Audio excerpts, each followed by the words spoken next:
Okay, so today we have a little different here episode of eCommerce Salvento. I have here Irina with me. She's a founder and an e-commerce business consultant, and she's a specialist in performance enhancement and operations. And so, Irina, I would like you to talk a bit more about yourself and Yeah. uh, All what right. you. Thank you. Thank you for the introduction, Victor. So my name is Irina. I'm a founder of TrackMage. It's a service for e-commerce store owners. We help with getting extra sales from existing customers via some really unusual means, I would say. So yeah. Well, what exactly to tell about myself? So yes, I have like a lot of experience in e-commerce, and I've worked with multiple businesses prior to starting my own. And right now, like actually, this business started way back when I used to live in China for 2.5 years, and we used to run a fulfillment center there.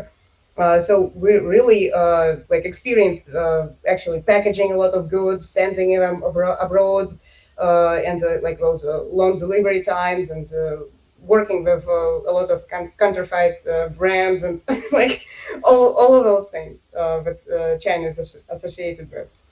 And then later we just stumbled across this gap in the market that currently is becoming more and more uh, more and more, I mean, current for the businesses, because customer retention is the name of the game right now.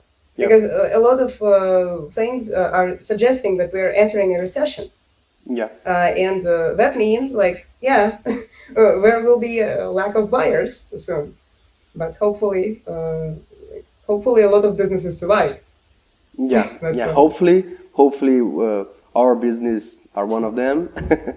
And like, so this is the topic. That's what we'll talk about here on this episode.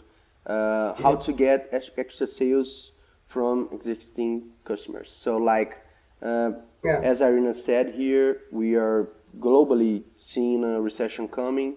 So not a lot of money on the streets, and we know that for to get each customer you have to spend some money, and it's easier you for you to retain customers and get more sales for people that you already know, you already have that contacts, right?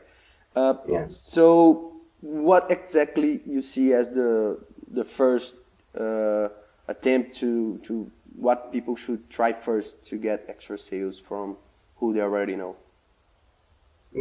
Yeah, well, the thing is, it's not about who you know, it's about who knows you. Yeah. Like, again, some of those customers that are already with the brand and they are already an existing buyer, they are they're spending money with the brand, but then sometimes this connection, this communication between the brand and the customer, it sort of breaks.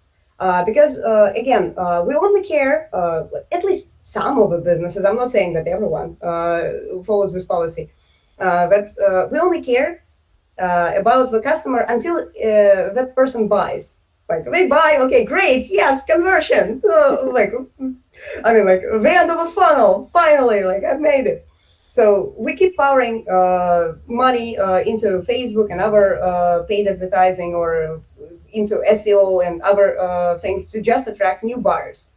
But what we are missing out on is this existing pool of customers that already bought once. Yep. And the thing is, those existing customers, they actually develop loyalty to this brand that you launched, and they already trust that they are going to get the goods, or they're going At least to we hope so. receive. Yes, yes. At least people that bought once. Actually, it's not even superficial. It's real statistics. People who bought from the brand once, they are 40% more prone to buying again if offered something. So what actually happens sometimes, and I've seen this happening, especially in those businesses that use sales funnels or some like limited functionality that only leads to the purchase. So what happens is that the customer is left to their own devices, and they have to wait for the order to get there. And they develop this kind of anxiety. Actually, if you check on Twitter, like where is my order or something, you will see a lot of funny memes with Kermit staring out of a window or some other character. Like, okay, like that's like me literally after like 5 seconds after I ordered my T-shirt or whatever. So people they develop this kind of anxiety, and then there is no communication from a brand. Like some drastic measures sometimes are taken, like people file a chargeback or a dispute on PayPal because they don't know if they're getting something or not. Or so what we discovered is that it's really easy to capitalize on this interest in like where is the parcel. So what we developed in TrackMage, we created those tracking pages that have additional products on them, additional upsells, and other functionality that redirects customers to social media channels and like everywhere where we want to. Because most of the businesses, what they do is they just send the tracking number, like best case scenario, they send the tracking number. Yep. Worst case scenario, they don't send anything. And so, like, the customer is just like, wait. And this happens quite frequently. Yeah, it happens quite frequently, and yeah, I've personally bought multiple times through the funnels, and like, okay, am I getting my stuff? Like, is there any indication?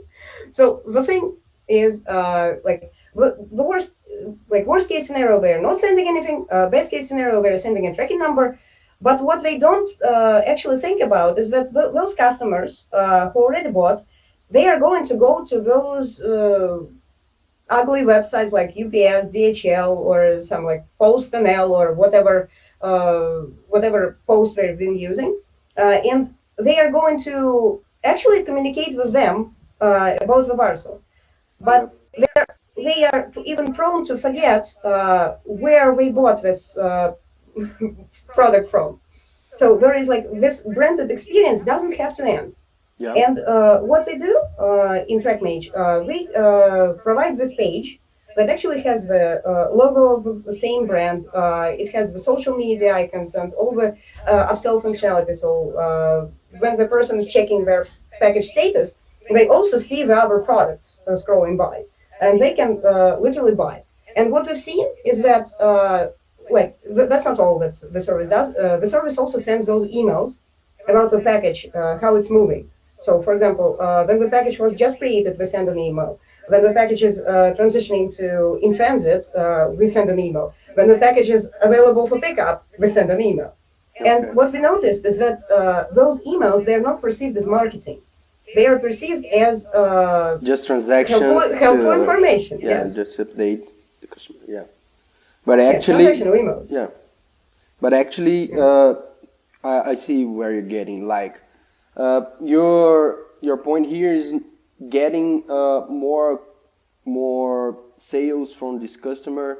Actually, even before they receive the first product, like when they are on this experience of tracking using TrackMage on this case. Yeah, I can elaborate on that because what we noticed is that first, 60% of those emails get opened. Okay. So 60%, like that's the difference because they are perceived as transactional. Then those guys who check their tracking page, in some special cases, we've seen that customers check them even like 1 or 2 times per day, literally every day, while we're waiting for the package to get there. Yeah. Because like maybe they believe that they're somehow helping the package to get there. Like, okay, like if I check it all the time, like maybe it's gonna get there faster. So okay. They are seeing the products, they are seeing the messaging, the banners, like special offers, whatever you want to put on the page. And at the end of this journey, they not only like communicated with your brand every day if they check the page every day. They also are prompted to leave a review at the end. Because sometimes what happens when there is an automated email sequence set up somewhere that after 2 weeks, for example, an email goes out asking the person for review. But what if the package is not yet there? Like, what do I review? Like, there is no package. Like, Yep. that literally happened to me when I ordered the tablet once. Like, yes, I received an email like, okay, leave a review. Well, I haven't got the product yet. Sorry, Well, nothing to review. you want me to review the email or what? The Yeah, page? yeah, yeah. Yeah. So that's the thing. And those reviews, they can be repurposed on those product pages and on social media and everywhere. Yep. Uh, that's how this turns into the full cycle. So every person who loves the product, they are going to be able to leave a review, and that's going to convert the other buyers. Then obviously they are seeing the products. 7% of people who visit tracking pages, they convert into an additional sale. So Okay. 7%. And then we also have this brand loyalty, Wait a where bit. the Seven person percent knows. of people who go to tracking Yes. pages convert into sales again. Yes, yes, Oh, we've seen that's this crazy. statistic. Well, yeah, it sort of is. Like it depends on like the seasonality and what products you offer on those Yeah, yeah, sliders. yeah. So yeah. So the thing is, we have this as dynamic. So every time, for example, you create a collection on Shopify or WooCommerce, and you can just plug it into the slider, and whenever you change something in the slide, I mean, like in the collection, it's going to be reflected on the tracking page.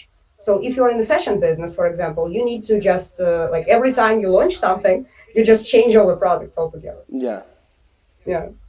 yeah. So that's how you kind of get all those sales and additional conversions. Because, yeah. Yeah, that's very cool, And and I think that's not really. I don't see a lot of players like doing this in my buying experience or in my e-commerce expert experience also. Like uh, you know, a, a lot because of this. Like the tracking page actually is not on the. It's not owned by the store's owner, so it had a. yeah, that's the typical story. Yeah. But it doesn't have to be that way. Yeah, that is. And like on tracking page, we you have to make an integration or like the customer, the store have a page on tracking page and make the configurations or you do the setup, how it works. Well, actually, we have very well developed integrations with Shopify and WooCommerce. Also, we have Zapier and Integrately. Okay. That's like a cheaper version of Zapier, basically. Okay. What we have currently, like we're always constantly working on developing new features and introducing some like better ways to integrate. So right now it's just one-click integration with Shopify and probably 5 or 6 clicks integration with WooCommerce when they install a plugin. Customization on Shopify, like we're working on the magical feature where the customization is going to happen in the background. So the store just have to integrate and we just customize everything on the page to the store's look and feel. Okay. That's coming. I'm not saying that's very yet, but it's coming. Uh, so yeah, like in a nutshell, all the store owner has to do is just integrate, then replace the logo, replace the colors maybe, and the products, and that's it. All the email templates are already there. They just need to check the wording and switch them on. All the configurations for the tracking page itself are already there. Everything is preset. And we also have for those countries that, well, actually, this service was created with international market in mind. So we have localizations for those emails. So you Okay. can send, for example, to Portugal, you can send emails in Portuguese. The tracking page also is available in Portuguese. So literally, in the configuration, you can choose the default language of the page. Okay. So you can, and that doesn't end there. If you ship to multiple countries, for example, you ship to Germany as well, you can configure all the emails in German and the tracking page in German, and like etc. It just goes on and on. There as many languages and like as you want. Okay, so like very good concept. I guess that we should use this more, and I think that's it. Or have you some more ideas about how to get extra sales from customers there that you? use on TrackMage to help your customers? Yeah. Well, actually, it just comes down to displaying the products as much as possible and just getting people's attention. So we have additional upsell widgets available as well that can be placed on pages like thank you page or any other page on the store where you want them. And again, they're always dynamic depending on the configuration. Okay. So, yeah, when it comes to upsell functionality, like the possibilities are endless. And even sharing the review after the purchase experience, like the person could be sharing the review on social media that can result in some extra sales as well. So, yeah, again, it's all about making sure that the customer never leaves this process of constantly coming back.